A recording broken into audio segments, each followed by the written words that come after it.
Selamat pagi semua. Baik, terima kasih atas waktu dan kesempatan yang diberikan kepada kami, kelompok 3. Saya atas nama Novrianti Bere dan teman saya Melianus Edison Benu dan Marta Wawarina.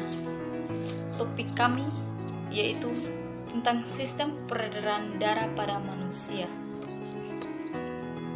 Sistem peredaran darah pada manusia sangat penting untuk kelangsungan hidup manusia. Dengan adanya peredaran darah, oksigen dan sari-sari makanan bisa diterima oleh semua organ tubuh.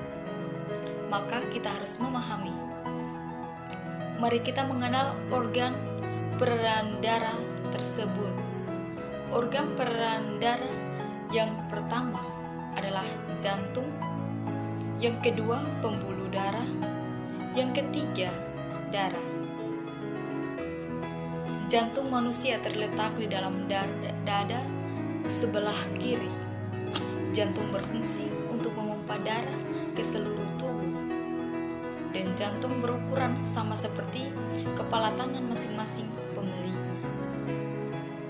Tentu jantung pada seperti ada pada gambar.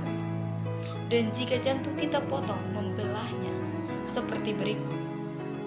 Jantung terdiri dari 4 ruang.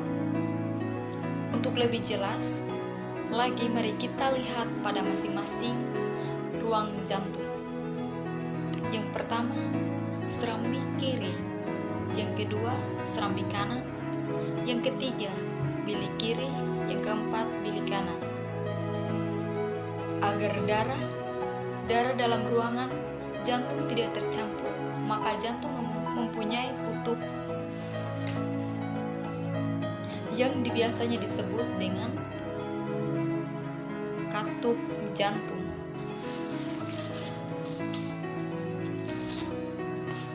Cara kerja jantung. Fungsi jantung untuk memompa darah. Jantung mengalami proses relaksasi atau diastol. Dan yang kedua, jantung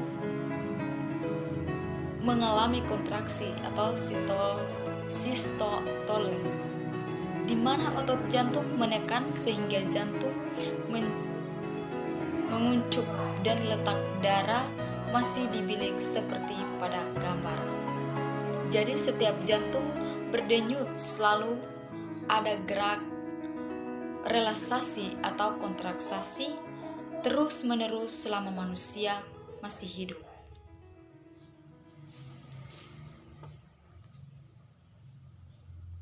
Selain jantung, ada organ yang tak kalah penting, yaitu paru-paru. Bentuk dan letaknya seperti pada gambar. Nah, berikutnya kita akan belajar tentang jenis pembuluh darah. Pembuluh yang pertama adalah pembuluh arteri atau pembuluh nadi, yaitu pembuluh darah yang membawa darah keluar dari jantung, biasanya berwarna merah. Gambarnya sebagai berikut. Terlihat itu ada pembuluh nadi terbesar aorta. Lalu ada pembuluh kapiler. Kapiler itu adalah pembuluh yang menghubungkan pembuluh darah langsung pada organ manusia, dan ini sangat kecil. Dan berikutnya ada pembuluh bilik, yaitu mengantarkan darah ke jantung.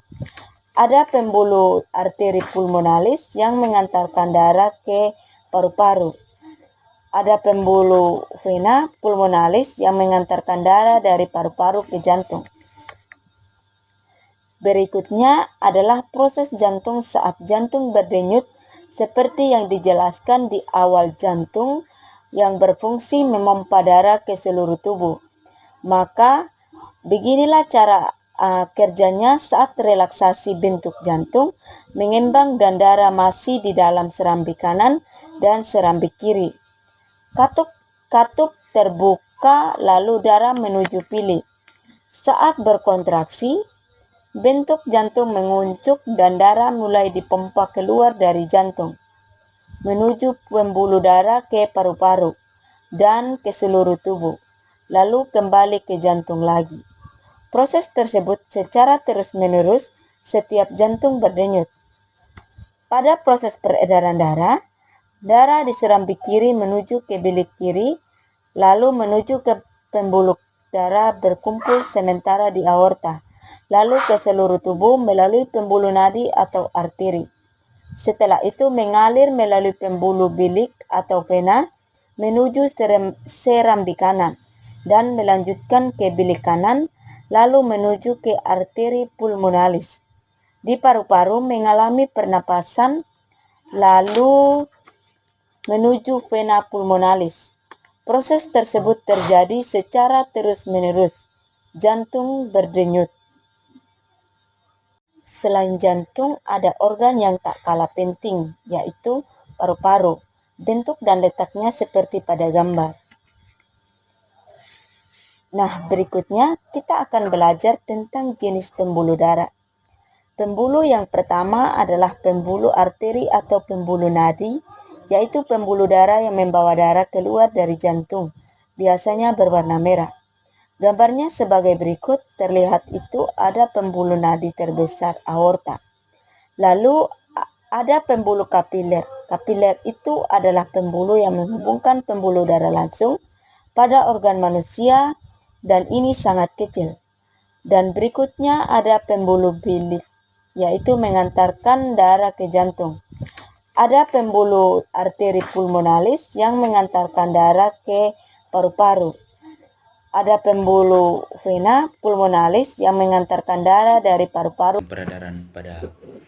Peredaran darah pada manusia, terkhususnya pada warna darah. Saat darah menuju paru-paru, darah masih berwarna biru sehingga banyak mengandung karbon dioksida atau CO2. Tetapi saat kita bernapas, kita menghirup CO2 atau oksigen. Oksigen tersebut diikat oleh darah sehingga warna darah menjadi merah lagi karena banyak mengandung oksigen.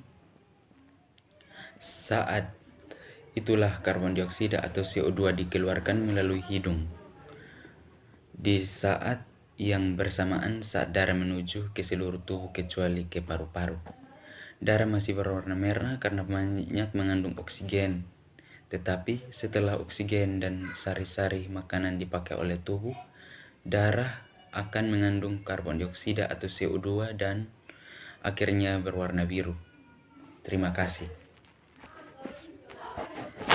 Tentang sistem peredaran darah pada manusia, terkhususnya pada warna darah.